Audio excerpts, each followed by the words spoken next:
Diputado, platíquenos cuáles son las iniciativas que ha presentado y con qué objetivos son: mejora social, mejora económica. ¿En qué sentido van esas iniciativas?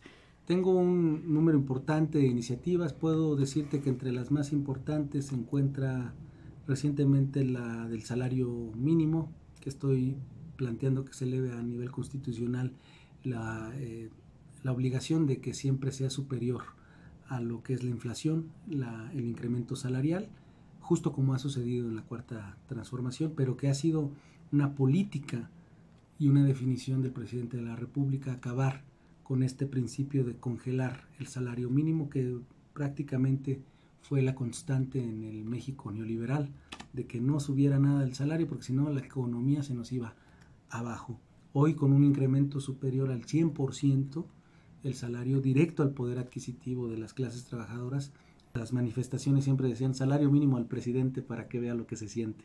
Tengo una iniciativa que es la responsabilidad cotidiana del titular del Ejecutivo, que es precisamente hacer mandato de ley las mañaneras, ¿no? Que todo el presidente de la República tenga que dar la cara, porque hoy se quejan mucho de las mañaneras, pero que ya hubiéramos querido que en los otros sexenios tuviéramos un presidente que en lugar del control de daños o la política del avestruz y del chayote saliera a responder las acusaciones todos los días, a dar la cara de las demandas del pueblo de México.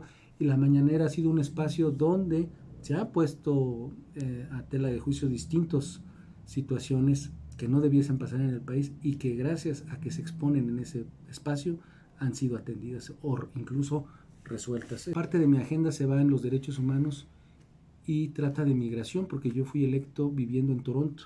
Yo soy el diputado migrante electo por la cuarta circunscripción. Soy originario de los Culhuacanes, fui diputado local de los Culhuacanes, por eso se me relaciona, se me enfoca en tema Coyoacán, porque soy originario de allí, pero yo quedo electo por mi residencia en Toronto, Canadá, y es precisamente cuando dice el tribunal, hay un grupo que no ha sido incluido en la política y son los migrantes, y por eso yo quedo electo. Entonces yo estoy planteando que nuestro país se reconozca como un país santuario de la migración, que no repliquemos la política antimigrante de Estados Unidos y que nosotros acojamos a todos aquellos que vienen víctimas, pues precisamente de la injusticia estructural del orden económico actual.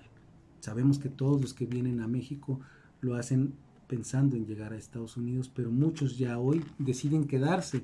Tenemos mucha afrodescendencia caribeña que ya está acogida en este país y que hay que hacer una política de reconocimiento. Y yo en la Constitución estoy planteando que diga que toda niña, niño o adolescente que pise nuestro territorio por ese solo hecho gozará de la protección del Estado, que no requieran solicitar ni siquiera refugio. El solo hecho de que ellos estén dentro de nuestro territorio implique que tengan acceso a la salud, acceso a la educación, porque hoy el gran negocio del crimen no son los estupefacientes, no es el fentanilo, son las personas. Entonces es muy, muy importante que nosotros lo asimilemos. Vamos a estar siendo objeto de una cantidad de llegadas de personas que tenemos que afrontarlos y recibirlas y asumir que eso, en lugar de ser un problema, es una oportunidad de enriquecer a nuestro país en términos económicos y culturales. Al margen de la situación migratoria de las personas, deben de gozar de toda la protección del Estado mexicano para que no teman. Vimos recientemente el caso Tahuada, incluso yo presenté la ley Tahuada para evitar que estas personas en condición irregular sean víctimas de explotación laboral en nuestro país. La bauticé la ley Tahuada porque puse, y además debe ser revocado el registro o la pérdida o cancelado el registro de aquella persona que utilice migrantes. ¿Por qué? Porque estamos hablando que son personas en contexto de movilidad que están siendo explotadas con fines, en este caso, políticos. Entonces, es gran parte, grosso modo, son algunas de mis iniciativas que he llevado al Pleno, a la discusión.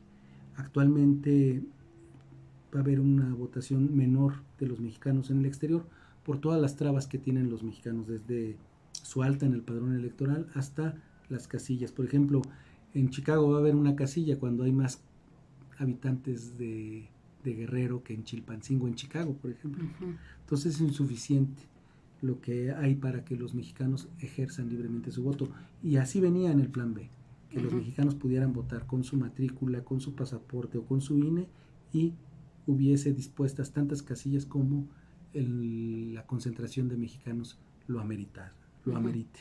Y no, hoy se están quedando solamente en las oficinas consulares, cuando los domingos de jornada comicial pues puede ir la casilla ahí a la iglesia, al centro comunitario hispano, donde suele haber concentración de nuestra comunidad en el exterior. Entonces el voto de los mexicanos en el exterior es un gran pendiente que aún no se logró, está ahorita en términos pilotos, y no hay la suficiente participación porque no se está alentando realmente al mexicano a ejercer sus derechos más allá de nuestro territorio nacional.